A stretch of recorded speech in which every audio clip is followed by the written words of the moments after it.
warahmatullahi wabarakatuh. Selamat pagi, salam sejahtera untuk semuanya. Dalam kesempatan ini izinkan saya menyapa terlebih dahulu yang saya hormati Bapak Solihin, beliau Direktur Corporate Affairs dari Alfa Group, PT Sumber Alkarya Trijaya TBK, dan seluruh jajaran Alfa Group yang saya hormati hadir di sini. Dan izin tidak disebut nama satu persatu tanpa mulai rasa hormat. Saya hormati Direktur Universitas Bunda Mulia, Bapak Sadra Wibowo, Bapak Wali Kota, dan seluruh jajaran Pemprov DKI, teman-teman media yang saya hormati. Pandemi ini membukakan kesempatan kepada semua pihak untuk menunjukkan sifat asalnya. Dan pandemi ini memberikan kesempatan untuk mengabdi kepada kemanusiaan. Karena itu, kita menyaksikan selama pandemi ini penanganan dengan sifat gerakan, bukan bersifat program. Bersifat program itu artinya dikerjakan oleh pemerintah, direncanakan oleh pemerintah, dibiayai oleh pemerintah, dievaluasi oleh pemerintah. Tapi gerakan, di mana seluruh komponen masyarakat terlibat, turun tangan, ikut langsung ambil peran di bidangnya sesuai dengan potensinya masing-masing. Dan Jakarta menyaksikan selama 1,5 tahun ini begitu banyak pihak yang cukup turun tangan di dalam penanganan pandemi yang terjadi bukan hanya di Jakarta, tapi di Indonesia dan seluruh dunia. Pagi ini kita menyaksikan satu terobosan yang patut dijadikan contoh, di mana sebuah perusahaan secara proaktif menyediakan tempat untuk isolasi bagi karyawannya yang terpapar atau bagi masyarakat di sekitar lokasi isolasi terkendali ini. Ini adalah satu contoh yang patut untuk disampaikan kepada publik, sekaligus menjadi contoh untuk bisa dikerjakan bukan hanya di Jakarta, tapi di berbagai wilayah di seluruh Indonesia. Kenapa tadi saya sampaikan sifat asal?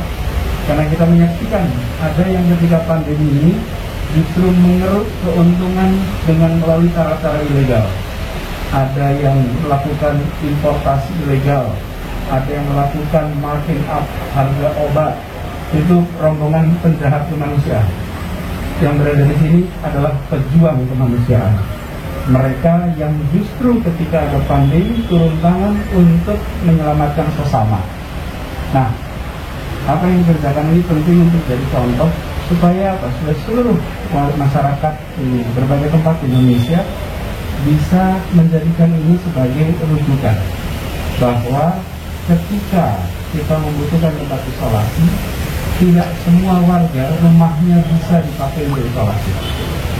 Dan di sebagian tempat jumlah yang bisa disiapkan oleh pemerintah dengan jumlah orang yang membutuhkan belum tentu sepadan.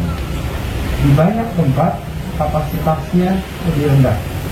Jakarta beruntung karena ada Wisma Atlet, ada Wisma Unsur Nagra.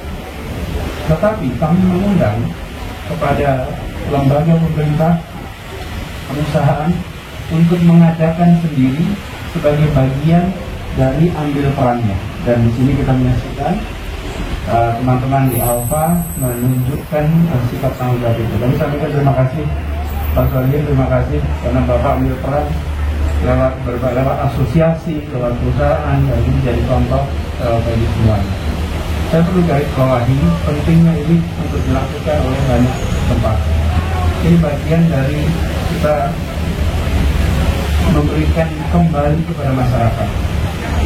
Alfa dan grup mendapatkan begitu banyak dari masyarakat Jakarta kesempatan untuk tumbuh berkembang dari masyarakat Indonesia. Begitu ada pandemi, turun tangan dan memberikan kembali kepada masyarakat dalam bentuk pelayanan seperti ini.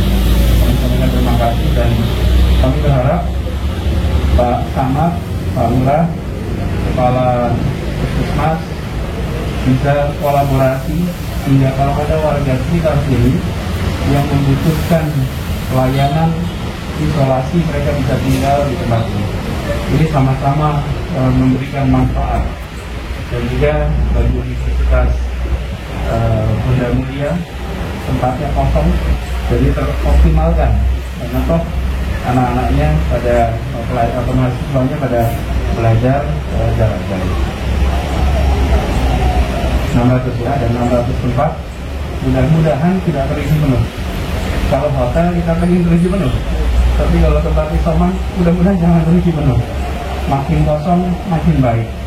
Ini berbalik dengan okupansi di hotel. Kalau hotel kita kepengen tendensinya makin tinggi, kalau ini kita makin rendah. Demikian terakhir dari kami. Terima kasih sekali Pak Solihin dan seluruh jajaran. Salam hangat dan hormat juga Pak Joko. Salam kami. Saya akhiri. Assalamualaikum warahmatullahi wabarakatuh. Kalau ada pertanyaan silakan.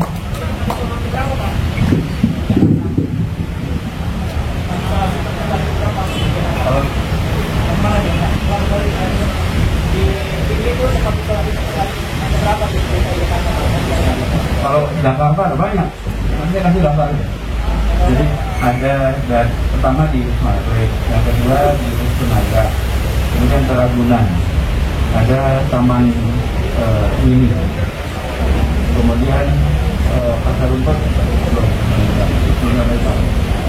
kemudian ada lagi di tentunya di tiap wilayah, tiap kantor wali kota itu disiapkan untuk isolasi. Tapi kami mengajak kepada kementerian-kementerian untuk membuat isolasi bagi karyawannya, dan kementerian-kementerian di Jakarta sudah membuat. Kejaksaan punya, Kementerian Perhubungan punya, Kementerian Pendidikan punya. Jadi mereka jika ada staf di kementeriannya atau di badannya yang mengalami COVID perlu isolasi mandiri, mereka siapkan. Nah, tapi kalau swasta, ini mungkin yang pertama ya, swasta. Ini swasta yang pertama. Nanti siapa swasta? Oke, ada lagi?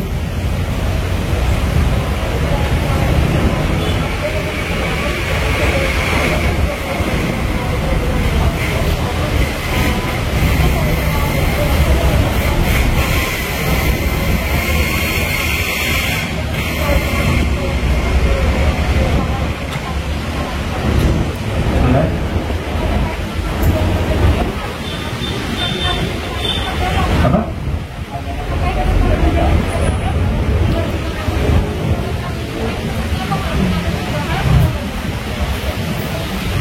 Ada lagi?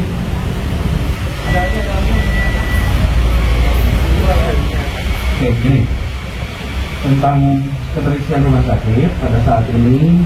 Bor di tempat tidur isolasi rumah sakit 56%. Kemudian ICU 79%. Ini sudah jauh lebih rendah dibanding pertengahan Juli. Pada saat itu kita di angka 94-95%. Sekarang turun sudah menjadi 56. Kemudian ICU juga sudah turun menjadi 79%. Ini artinya memang kasus aktif di Jakarta sudah makin rendah.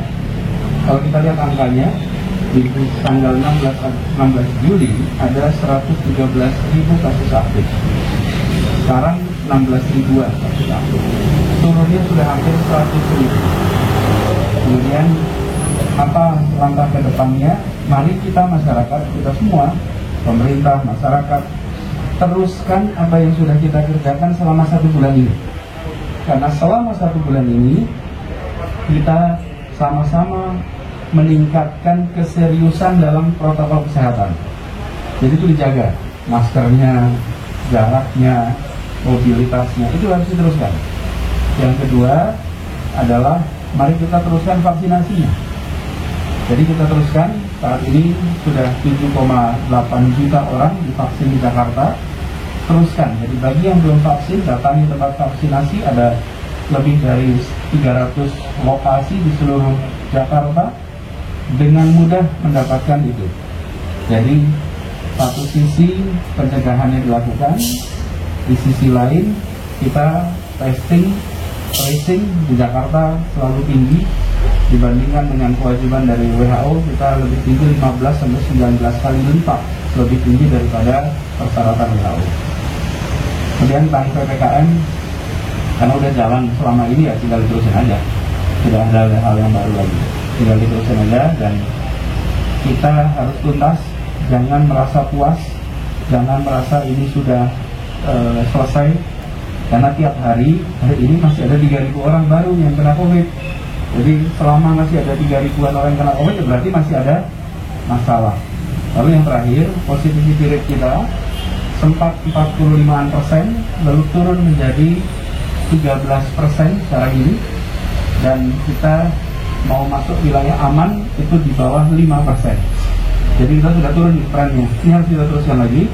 Kalau ini di bawah 5%, maka kita masuk zona aman. Kalau sudah zona aman, berarti kita bisa mengatakan bahwa situasi sudah terkendali. Tapi sekarang masih berada di 13%, belum bisa kita mengatakan itu. Jadi ya, tapi trennya positif. Jadi ini adalah hasil kerja seluruh masyarakat yang memilih tetap di rumah, yang memilih pakai masker, yang memilih menjaga jarak. Mereka lah orang-orang yang menjadikan situasi lebih baik ini terjadi. Cukup, terima kasih.